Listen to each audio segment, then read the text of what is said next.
In all honesty, okay. I've never driven it in the rain, so it doesn't. Yeah, exactly. Well, yeah, there's no need for it. Does it even work? Yes. I just love the back end of them. Very happy for Pleasure. you to look after it for me and hopefully Exactly.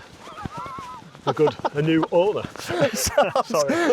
There's a lot of pressure in that handshake.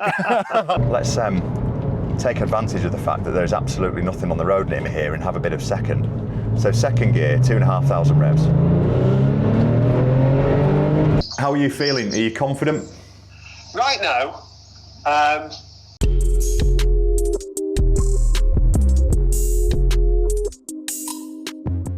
Hello and welcome back to the channel. And as we traditionally like to open with, good morning, good afternoon and good evening.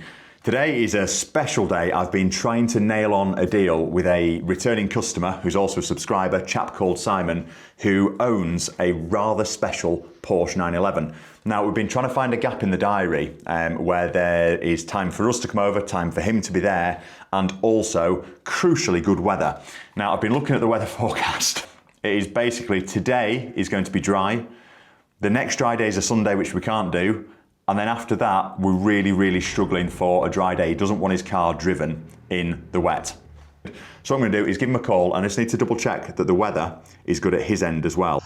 good morning, sir. Good morning, Squire. How are we? I'm good. The sun is shining. The sun is shining here too. At the moment, anyway. Yeah, exactly. Now, how are you feeling? Are you confident? Right now, yeah, I feel we could go for it. We've been trying to get this in the diary for around about a month, and it's finally going to happen. So that is really exciting stuff. So the next thing you're going to see is a very nice part of Britain. Are we ready?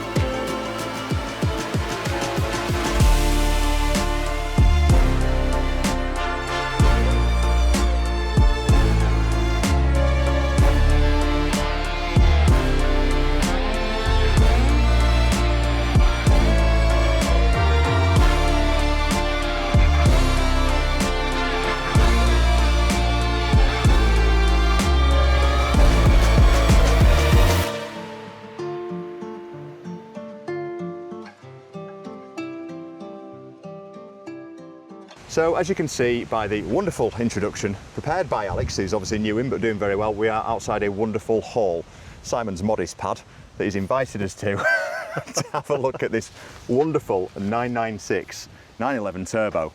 Thank you, mate. You're welcome. Good to see you again. I met Simon about 15 months ago. Yeah. Basically, sold you a car. You did, yes. Which was a very nice M2 Thank competition. you. Yes, manual, Manual. which was rare, as is this, which is rare. So I basically reached out, now follows us on YouTube, and said, I want to get out my 996, and would you be interested in doing a sale or return? Absolutely. That's why we're here. Yep. Tell us more about the car. How long have you had it, mate? Well, I've owned the car for 4 years. Right, okay. What can I say? It's been everything I hoped it would be. Yeah. As you approach in a corner, you do that with some care. Yes. So I've read. But coming out of the corner is unbelievable. Yeah. Because they're of course four-wheel drive these. Four-wheel drive. Yeah. Yes, which it's the first time I've ever owned such a lovely performance car. I mean, first of all, thank you for the opportunity. You're welcome. It is glorious.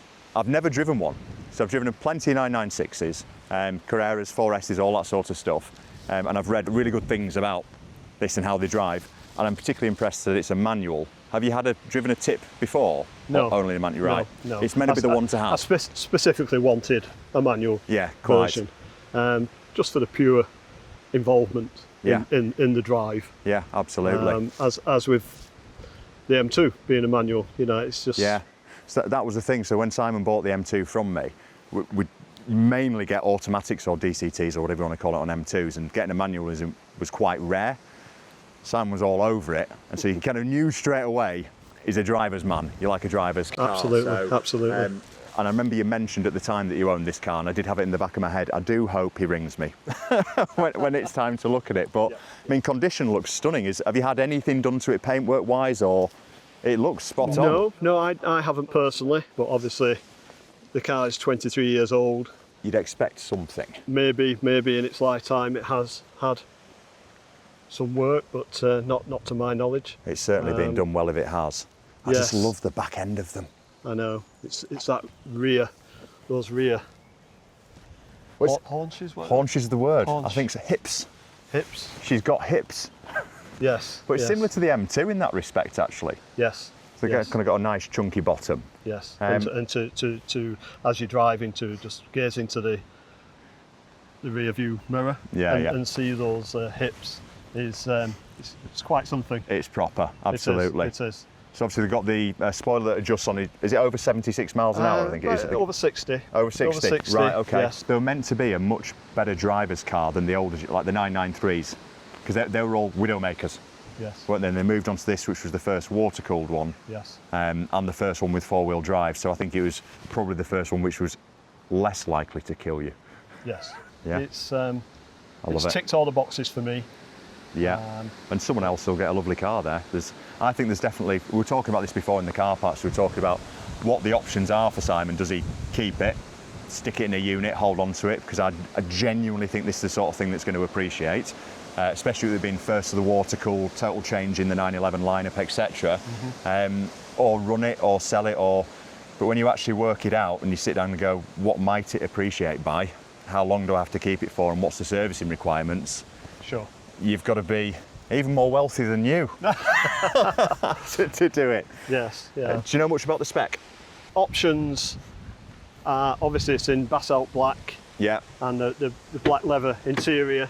I believe the centre console in the silver is aluminium styling pack. That I think yes, is it. Yeah. Yes. Electric seats are an option. It does have electric seats. That's nice. And it does have the sun retractable sun. Yeah. Now I have to read into that, because I know on the 993s, or it might even be the one before that. I could be wrong on this, but having a sunroof was rarer. It's the wrong way around to what you think it is. I think the ones without a sunroof are worth a lot more money. If someone can help me in the comments below on this one, but there's some sort of, it was that cheap of an option, I think everybody did it, which made it really rare not to have it. Or something. Okay. The 911 world is just so weird. Got Bose as well. Bose, I believe, was an option. Yes. Does have a CD player under the bonnet. Alex won't know what that is, mate. Absolutely no idea. Yeah. What a great looking thing. But it's nicely spec'd. What more can I say, really? But it's like similar to... I'm not sure if even the rear wiper might be an optional extra. I don't think you could be right on that. I don't think all the cars have that as standard. So that rings a bell. I know it's an option on Caymans, etc. You could, I'll look into that. I mean, we've also got a lot to go through the car anyway, so when it gets back to us, we'll be doing a full inspection, making sure everything's okay, giving you a ring and letting you know how much you owe us. Yeah. But in all honesty, I've never driven it in the rain, so it doesn't... Yeah, exactly. Well, there's no need for it. Does it even work? Yeah, exactly. I mean, the interior is absolutely gorgeous, isn't it? Bolster's in really nice condition in here. And the original, well, I want to say smell, but the aroma, if you like, of the interior. It does actually smell like leather still, doesn't it? Original, if you like. Yeah. Which every time I sit in the car and I breathe in that. Yeah, exactly. Nostalgia. Yes. I get it. And it adds to everything, the theatre of it. So I'm a firm believer on this. People get tied down with stats on cars and what's the 0 to 60, what's the top speed, and people forget, how does it feel, what does it sound like, what does it smell like, what does it touch like. I mean, we can touch on the performance. I believe top speed is around 186. Is it? Right.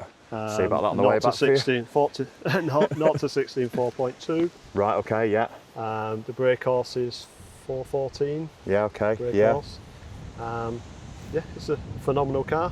Well, I mean, this of its in its era was like the thing to have, wasn't it? Oh, definitely. Yeah, there were 100,000 quid.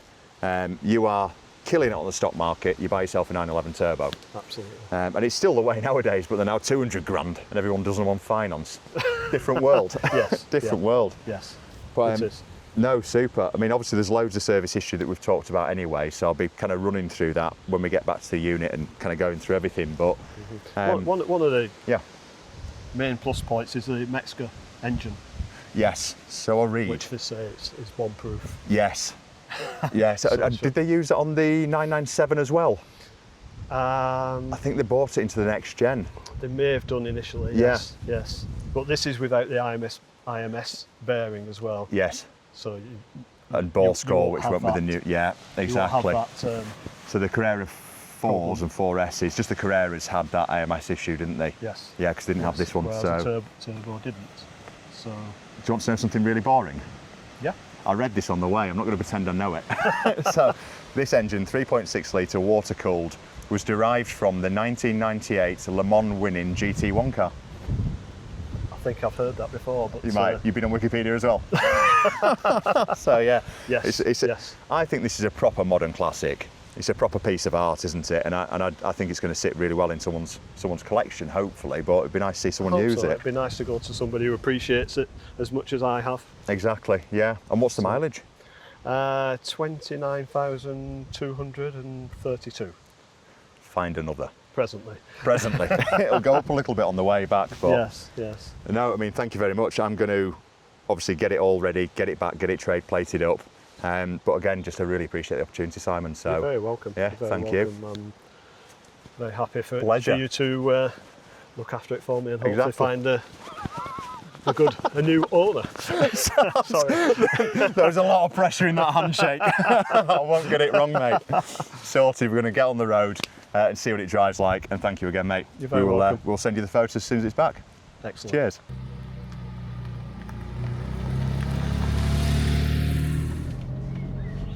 We'll wait for the manor gates to open first. I mean, first impressions of this car is it smells like a new car still. Don't know how, but it does. The clutch is feather light. Oh, it's days like this that make me remember why I'm doing this job. We shall glide out of this estate in this beautiful 996 911 turbo manual coupe in black on black. I didn't want to let on too much there with Simon, but this is really one of my dream cars and I'll probably buy it myself. And I know you're going to watch this. I can't afford it. I wish I could, and I do think it's the sort of thing that you could stick away for a number of years and not be on the wrong side of. So yes, what a very special car. I'm really looking forward to getting it on the road and telling you a little bit more about the 996 Turbo. Okay, so we're well on our way home now. And I'm just starting to get a feel for this car. It's always weird when you get into a car that you've never sort of driven before. I've driven plenty of 996s, but like I said to Simon before, I think he was a little bit shocked by the fact I'd not driven a turbo. Just say as it is, there's no point hiding behind these things. There's loads of cars out there I'd love to drive and enjoy. This has been one on my wall as a boy for a long time. I just think they're special.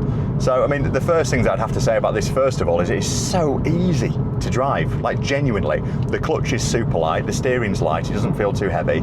Visibility is absolutely great, and he wasn't wrong with what he was saying about looking out of those mirrors and seeing the haunches of the car. You've just got these huge intakes for those pair of turbos sat on that flat six engine. I think it's fantastic. And I think that Porsche have absolutely got it right with this. This car came out in a time when Porsche weren't really having a great time. So they introduced the 996 back in 1997 and they brought out the Carrera. That was the first of the new 996s, and they used a lot of the parts from the 986 Boxster when they brought out the 996. Now they used the front suspension parts, something like that, and they'd continue to use the rear suspension parts of a 993. It's all very complicated, and Porsche talk can get really complicated really fast. I'm a fan of a Porsche. I've always liked them. I just think they're just great. They're a businessman's supercar, but they're a ruffian's supercar at the same time. They sort of do everything, don't they? Now the Turbo was launched at the Geneva Motor Show. I want to say it was 98 that was launched. It might have been 99, and it was finally brought into production in year 2000, being a 2001 model. And they needed to do something because they were in trouble, which is why they released the Boxster at that time. They were struggling to get their figures right. I mean, subsequently, moving later on down the line, of course, the Cayenne came out, which people didn't like the idea of Porsche having a 4x4, but it certainly got them out of the sticky stuff.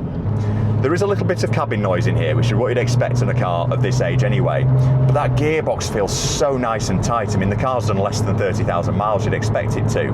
I can't fault it so far. Even the steering wheel's got a matte finish to it. It just feels like, genuinely, I know it gets said about second-hand cars, but it feels new, in new condition. I mean, yeah, there's a little bit of wear on the leather and what have you, but you'd expect that on any car of any age. It's just it's a triumph, this thing, and I'm really, really pleased to have the opportunity to not only drive it, but hopefully find a new, should we call it custodian for the car? Because are you ever an owner of these really, or are you just keeping it in good shape for the next person who wants to enjoy it? So these cars, as Simon said, are 400 horsepower near enough. They've got the right engine in. The engines in the Carreras unfortunately had IMS issues, and the ones that came out in the 997, they had issues with bore score. They're not without the problems, some Porsches, but these tend to be that they're widely known as a reliable 911, and you can see why they're starting to get this following now. I genuinely think this is the sort of thing I should buy myself and probably have stuck next to that Ferrari 360 and just kept, because there's no way the values are going down. Now, speaking of values, Simon and I have had quite a long discussion about what we think it's worth, and we've agreed a price as to what he's obviously trying to achieve for the car, which I don't want to say for obvious reasons, and what we said we're going to market it for. Now, we've given him a bottom line. This is what you're going to get if we sell it, regardless of what the price is. Anything over and above that, great news, it's more money for you. Go on, gearbox is tight, you've got to get it right. I think he's undervaluing it. Personally, I think he's undervaluing it, but he said as well, look, I'm a realist and I don't want it sat on the market for years waiting for it to appreciate to a value that I think it's going to be worth. I may as well have it myself and do that. So I get that. So I think this is going to be a really, really nice car for someone. I also think it's absolutely on the price point for someone. So it's going to be an interesting little journey, this one. I'm certainly looking forward to looking at it every day in my showroom. I mean, if anything, that's going to be a pleasure in its own right. And I'm also looking forward to getting onto a little bit of road here, where I can hopefully just wind it on a little bit. We've got plenty of temp in now, and I just want to know what it feels like on boosting a 996 turbo.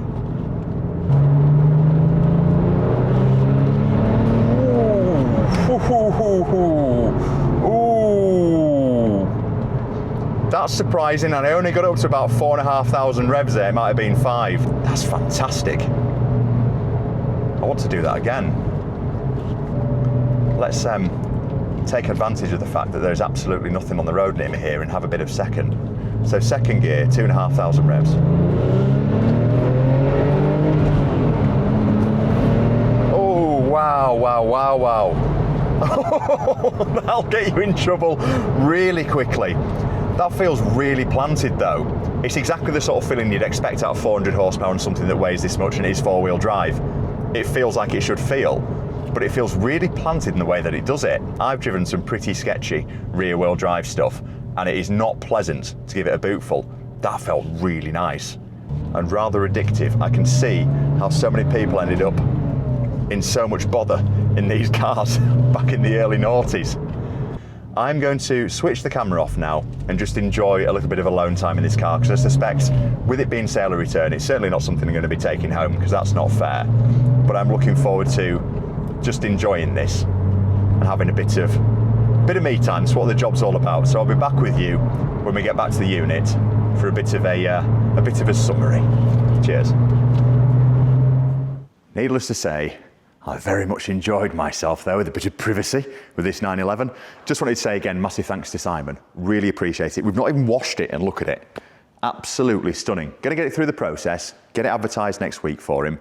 I'm going to do my damnedest not to drive it. I promise I won't. I said I wouldn't, so I won't. But what a lovely experience that's been. What a great environment to do a car deal in. What a lovely chap. And thank you, Simon. I know you'll be watching this. Thank you for joining me on the channel and actually getting up there and being on camera. I know it is nerve-wracking at times, especially when you've got a car dealer stood next to you.